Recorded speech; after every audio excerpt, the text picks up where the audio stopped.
खबरें जो आपको सीधे जोड़ती हैं हमसे, जिनका आपकी जिंदगी पर होता है सीधा असर। खबरों की वही तस्वीर, बिना बदले बिना डरे, जज्बा सच का लिए, सच दिखाते हैं। इस देश के लिए उतना ही जिम्मेदार है जितना इस देश के टॉप पर बैठे राष्ट्रपति हैं। हर व्यक्ति यदि अपने काम की जिम्मेदारियों को बेहतर ढंग से करने लगे तो इस देश को आगे बढ़ने से कोई नहीं रोक सकता है। कई बार हमें ऐसा सुनने को मिलता है कि कहीं वैकेंसी है कि नहीं, प्राइवेट जॉब में निकाल दिया जाएगा कि नहीं निकाल दिया जाएगा। हम आपको बताते हैं कि किसी भी जगह पे आप रहिए, चाहे प्राइवेट रहिए या गवर्नमेंट रहिए, अगर आप बेहतर ढंग से काम कीजिएगा तो टॉप मैनेजमेंट की बात मांगेंगे, ये इंसान छोड़ के न जाए। यहाँ कोई भी संस्था, तो आप ऐसा बनिएगा ना, ऐसा बनिएगा। आप किसी संस्था, जैसे हमारे बगल का नाखून है, बाल है, काट के आदमी निकाल देता है, तो जब किसी संस्था के लिए छोटा नाखून बन के रहेगा तो शायद आपको कोई कदम हटा दे।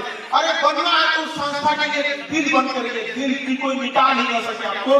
किसी भी जगह में आप रहिए तो लगे, डॉक्टर को कॉन्फिडेंस होना चाहिए कि मेरा नर्सिंग स्टाफ इतना बेहतरीन है कि ऑपरेशन के लिए आपके भरोसे छोड़ के अपने घर जा सकता है। एक डॉक्टर की बहुत जिम्मेदारी होती है, याद रखिएगा। क्योंकि हम हॉस्पिटल खोले तो हमें पता है कि अगर हमारा नर्सिंग स्टाफ बेहतरीन है ना, डॉक्टर साहब 2 घंटा बाद भी आएंगे तो बढ़ने नहीं देगा, उसके अंदर इतनी काबिलियत होती है। तो वो जिम्मेदारी आप लोग हैं, आपको फंसा लागिएगा। क्योंकि देखिए ऐसे जो अटेंडेंट होते हैं, मरीज को लगता है कि सारा ट्रीटमेंट डॉक्टर करते हैं। नो डाउट ओटी से निकला मरीज आपका एडमिट हुआ। अब जरा सोचिए, रात भर डॉक्टर साहब भागते हैं, और रात भर मरीज किसके भरोसे चल रहा है? वो आप लोग बने, आप लोग समझ लीजिए। खैर आप लोग प्रयास कीजिए और इतना मेहनत से काम कीजिए, इतना बेहतरीन करिए कि लोग आपको भूल ना सके और कभी आए दोबारा दिखाने तो डॉक्टर के साथ साथ आपको भी खोजे वो मरीज तो कहाँ है जो हम जब एडमिट थे तो बड़ा सेवा किए थे। इस भावना से आपके लिए गया। आज जब आप इस कम्युनिकेशन में आ रहे होते हैं तो याद रखिएगा, आप अब अपने काबिलियत के दम पर जाने जाएंगे। पहले जमाना था जब किसी के पास काबिलियत वगैरह नहीं रहती थी तो लोग 16 श्रृंगार के बाद पीछे भागते थे। आग लगा दो 16 श्रृंगार को, तुम्हारा 17वां श्रृंगार तुम्हारे हाथ में है। आपकी पहचान आपके 16 श्रृंगार से नहीं, आपकी पहचान आपके 17वें श्रृंगार आपकी शिक्षा से होनी चाहिए। वरना महात्मा गांधी के पास क्या था, धोती है लाठी के दम पर पूरी दुनिया को दिखा दी नहीं। इसी धरती से पूरी दुनिया में चले गए कि नहीं चले गए यहाँ पर। तो ये मगध की धरती है, ये ज्ञान की धरती है। जब यहाँ से आए हैं तो खाली हाथ यहाँ से नहीं लौटिएगा। जब आप कहीं खड़े हो तो लोग आपकी काबिलियत को देखें। जब आप हॉस्पिटल में हो तो एक निगाहें उम्मीदों से देखें कि मेरे मरीज को, चाहे कोई भी रूम में मरीज भर्ती हो, बड़ा हो छोटा हो, उसे आप मौत के मुंह से निकाल के आते हैं। तो वो काबिलियत आपके अंदर होनी चाहिए। और आप जब यहाँ से जाए तो जिस हॉस्पिटल, जिस मेडिकल कॉलेज, जहाँ पे भी आप ड्यूटी करें तो वहाँ बैकबोन बनते रहे, ताकि जब आप ड्यूटी के आए तो वहाँ के सारे लोगों को समझ आए कि भैया एक आदमी 4 आदमी के बराबर अकेले काम करता है। कामचोर का कहीं इलाज नहीं। इन लोगों का जो गाड़ी देख के ड्यूटी करते हैं उन लोगों का कभी कोई इलाज नहीं। यहाँ से निकाले जाएंगे तो कहीं और जाएंगे, कहीं और जाएंगे, इसी में भागते हुए रह जाएंगे। ऐसा काम कीजिए कि आपके पीठ पीछे कोई कहे अकेले 4 आदमी का काम संभाल लेता है। और लड़का या लड़की हो गया जमाना, अब वही आगे बढ़ेगा जिसके पास 17वां श्रृंगार यानी शिक्षा है। बाकी अब वो जमाना गया कि आप कुछ भी करते चल रहे हैं। अभी बहुत जरूरी है और देश को आप जैसे लोगों की जरूरत है। आपने बहुत सारे लोग मिडिल क्लास से आए हैं, कोई बहुत गरीब फैमिली से आया होगा। अब आपके सामने एक 2 जिम्मेदारियां हैं, एक परिवार को भी देखना है और सामने आपका प्रोफेशनल लाइफ भी है।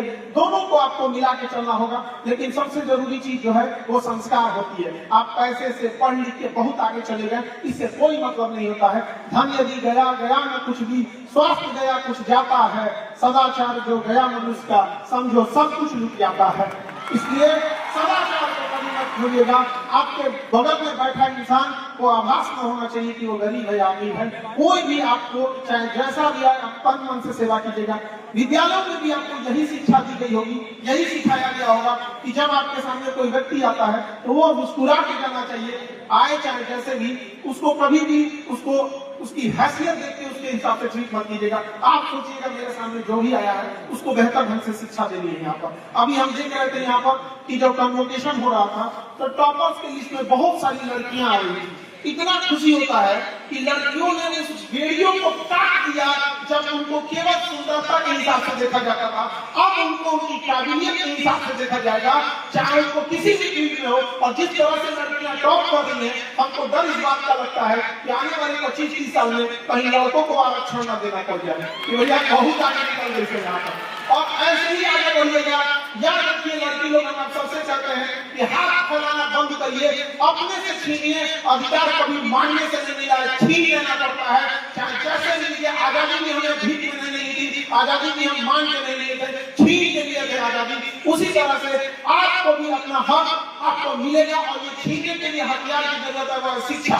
दुनिया का कोई भी हथियार इसमें गोली बंदूक खत्म हो जाती है। किसी भी बंदूक को देखिए, AK-47 देखिए, पिस्टल देखिए, उसकी गोलियां कुछ समय बाद खत्म हो जाती है। लेकिन शिक्षा एक ऐसा हथियार है जिसकी गोली कभी खत्म नहीं होगी और ये किसी मेटल डिटेक्टर में पता भी नहीं चलेगा, सीधे लेके अंदर दे जाए जहां नहीं जा सकते। और उस शिक्षा के दम पर अपनी उस बुलंदी पर जाइए और अपने परिवार को संभालिए। और वो गया जमाना जब बहन मांगती थी भाई से कि भैया हमको ये स्कूटी दिला दो, पापा हमको ये सामान दिला दो। आप अपने काबिलियत में जाइए और अपने बड़े भैया से और अपने पिताजी से कहिए इस बार हम आपको आपके पसंद की चीजें दिलाएंगे।